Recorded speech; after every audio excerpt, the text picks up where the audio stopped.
Como é essa transição que você faz para os atletas? Porque nas primeiras 2 semanas pode ser complicado, né? Especialmente os atletas de alto rendimento, que eles precisam estar lá, precisam treinar.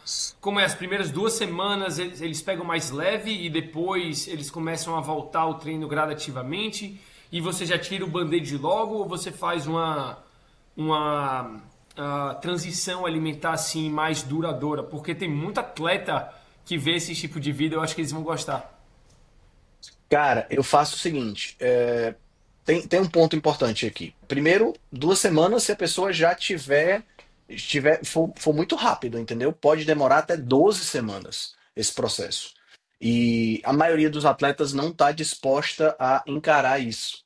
Porque essa performance vai cair, tá entendendo? A performance vai cair em termos de tempo, a performance vai cair em termos de cansaço. Por quê? Porque a pessoa precisa se adaptar. Mais uma vez, a gente volta para o que a gente conversou antes. Desde a introdução alimentar, começou a ingestão de porcaria e de alto carboidrato. O corpo, ele é uma máquina, mas é uma máquina, embora seja flex, ele é uma máquina que tem uma preferência de combustível. Então, toda a bioquímica do corpo, e principalmente a parte hormonal, está voltada para o consumo de carboidrato, tá? Porque a gente está comendo carboidrato desde sempre, né? Desde que a gente era pequenininho. E aí, o que é que acontece? Na medida em que o indivíduo tira o carboidrato, o corpo precisa se ajustar hormonal e bioquimicamente para essa nova realidade que é o consumo de gordura. E isso demora um tempo. Demora aí, na minha experiência, de 4 a 12 semanas. Eu deixo isso bem claro para as pessoas, sabe, Antônio? Eu deixo bem claro. Eu prefiro fazer uma transição mais rápida, sabe? Porque eu acho que a pessoa vai ter mais benefícios se transicionar mais rápido.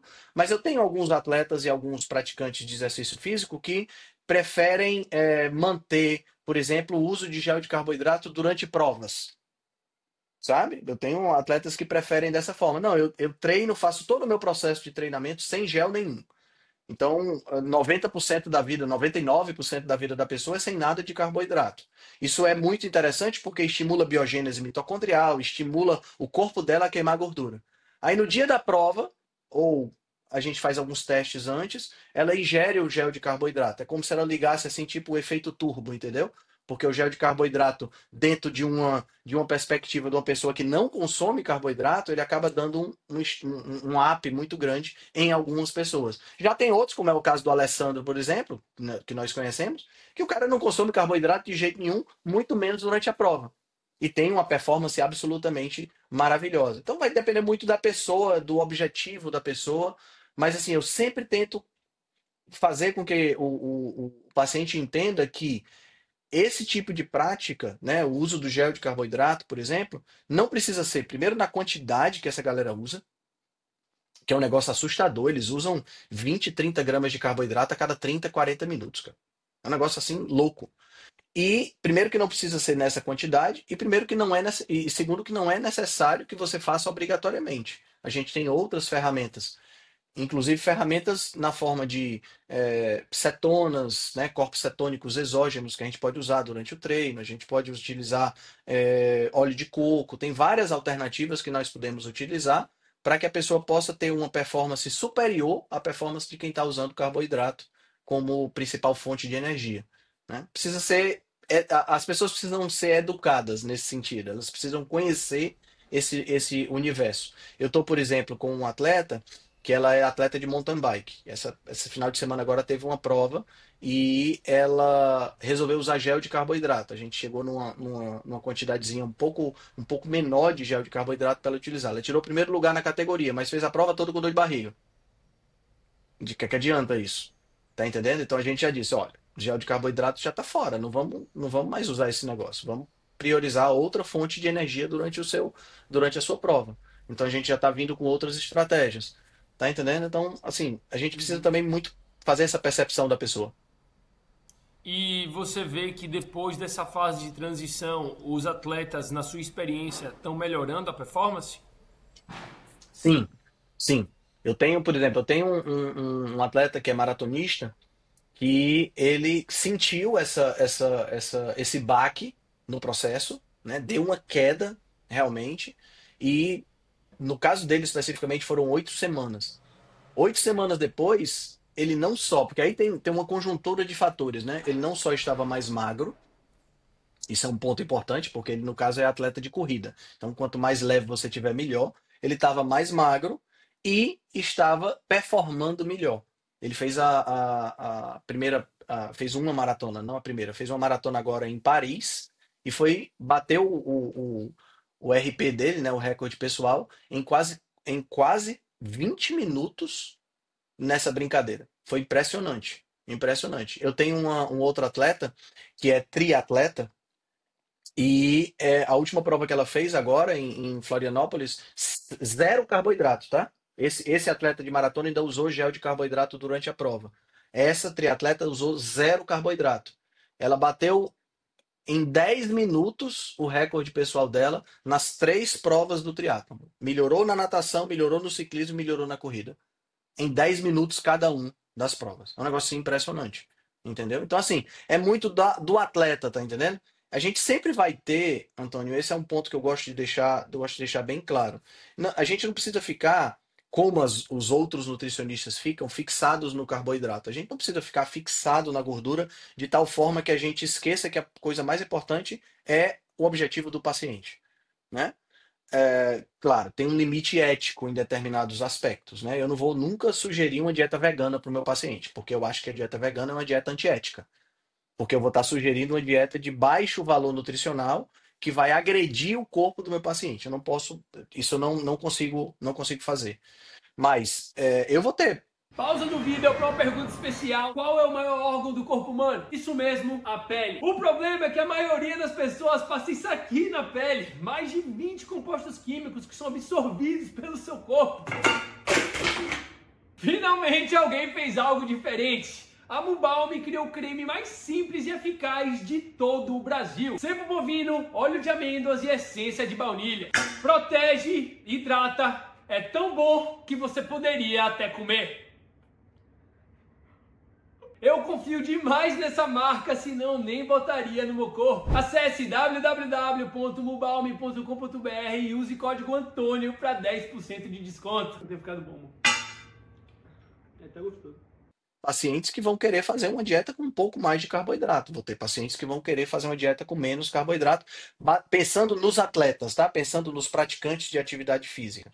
Mas, claro, grande maioria das pessoas que vem pra gente vem querendo perder peso, melhorar a síndrome metabólica, essa coisa toda. Então a gente enviesa aí, claro, para uma dieta de baixo ou de baixíssimo carboidrato, porque é o que vai dar resultado melhor.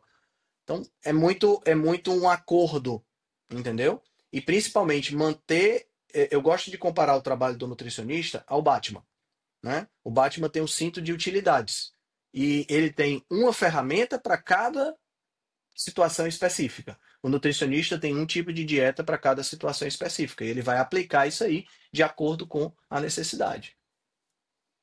Não, com certeza, tem que ser personalizado, né? E Exato. quando para mim, o que é legal dos atletas que começam a dieta carnívora é parar de depender do carboidrato e pensar que o carboidrato é a melhor coisa do mundo. Porque quando a pessoa está metabolicamente saudável, provavelmente utilizar o carboidrato no dia da prova pode fazer com que a performance dele seja melhor, dependendo da pessoa. Mas o Uhum. legal é que depois ele não vai estar voltando aos carboidratos, não vai fazer o carb loading antes. Então, Isso.